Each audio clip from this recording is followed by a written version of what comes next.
Did British weapons strike Russia, only for Downing Street to face an unexpected security alarm involving America's top White House aide? Has Putin's wider war reached Downing Street, after a fake Trump aide reportedly made contact with Prime Minister Andy Burnham? There were no calls and only a handful of texts, but did the exchange trigger a major security alert between London and Washington?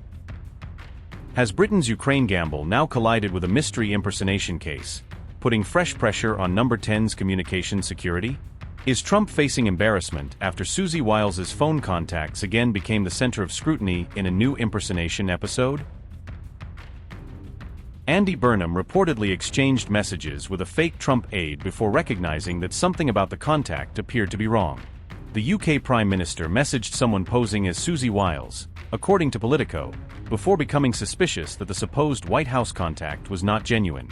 Wiles serves as Donald Trump's White House chief of staff and one of the president's closest advisors, making the impersonation especially sensitive for both governments.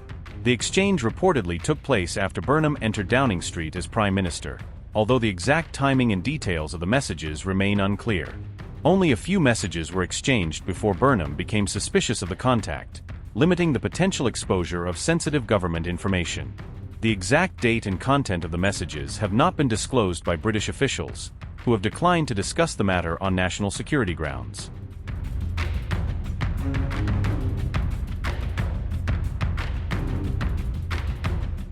The contact was reportedly limited to messages, with no phone conversation taking place between Burnham and the person impersonating Susie Wiles. No messages of significance were shared during the suspicious exchange, according to Politico, after the Prime Minister quickly questioned the authenticity of the contact. The texts were swiftly reported to relevant authorities after concerns were identified, beginning an official response to the apparent impersonation attempt. Downing Street has refused to discuss the details of the episode, citing national security considerations and declining to confirm the scope of any investigation. The incident was serious enough for Britain's U.S. Embassy in Washington to contact the White House directly, raising concerns over a possible compromise. The episode sparked concerns inside London that Wiles's contacts may have been compromised for a second time, though no public attribution has been made. Notably, the FBI investigated a reported compromise involving Wiles's personal phone in May 2025, after an impersonator contacted prominent U.S. officials and business leaders. This comes amid separate reports claiming Ukraine used British weapons for deep strikes against Russia.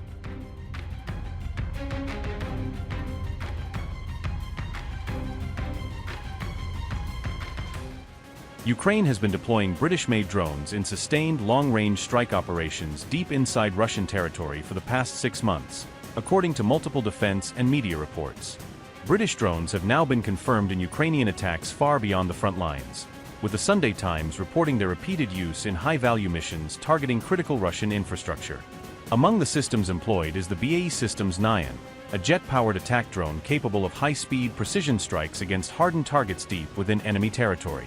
Before finding its way into Ukrainian hands, the No.10 drone underwent extensive trials with the British Royal Navy, where it was evaluated for maritime and land attack roles. In addition to the No.10, at least one other British-made drone has been used in these operations, though the identity of its manufacturer remains classified and undisclosed to the public. Despite the growing presence of UK-supplied systems, the majority of Ukraine's deep strike campaigns continue to rely on domestically produced drones developed by its own defense industry.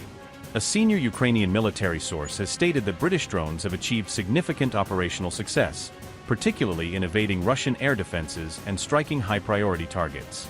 These British-made systems have been used to hit oil refineries in the Moscow region as well as facilities in Yaroslavl, hundreds of miles from the Ukrainian border.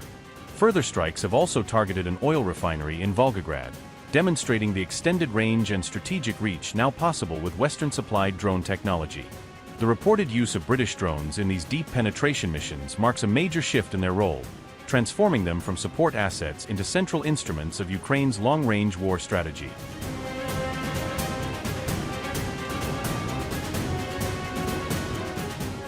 On August 16, Ukraine unleashed one of the largest aerial assaults of the war, launching more than 800 drones across multiple Russian regions in a coordinated high-intensity strike operation.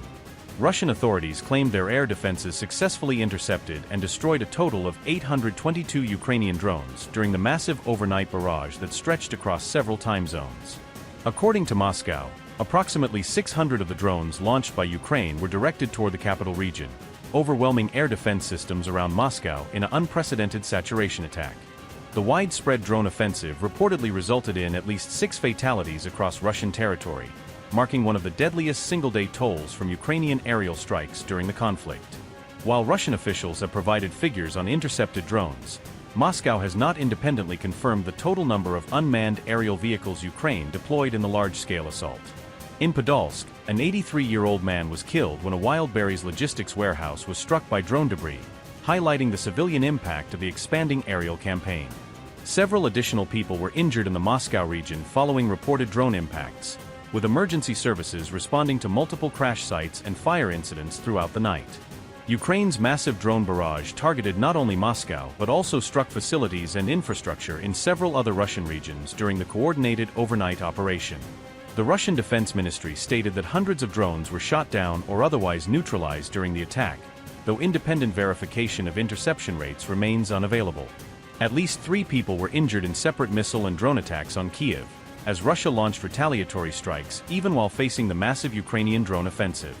Kyiv itself came under fresh aerial attack as the city endured incoming missiles and drones at the same time Ukraine was executing its largest drone barrage of the war.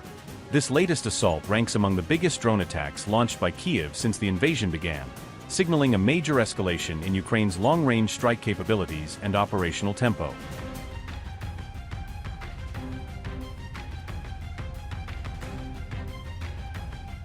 As the war grows deadlier between Russia and Ukraine, Europe faces a fresh challenge over its role with Trump.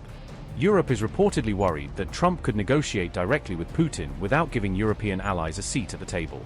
France, Germany, and Britain are working on a plan to ensure Europe remains involved in any future peace talks. Paris and Berlin are leading efforts to build a common European position on Ukraine and secure greater influence. Britain is more cautious, with new PM Andy Burnham reportedly hesitant to risk testing ties with Washington. The revelations were made in a report published by the New York Times on August 15, highlighting Europe's growing concerns. Europe fears a Russia-Ukraine deal could be negotiated over its head by Washington and Moscow, leaving allies sidelined. Zelensky reportedly pushed the UK, France, and Germany to secure meaningful European involvement in future negotiations. Top EU official Kodja Corliss acknowledged that Zelensky had reached out to NATO's E3 countries for support.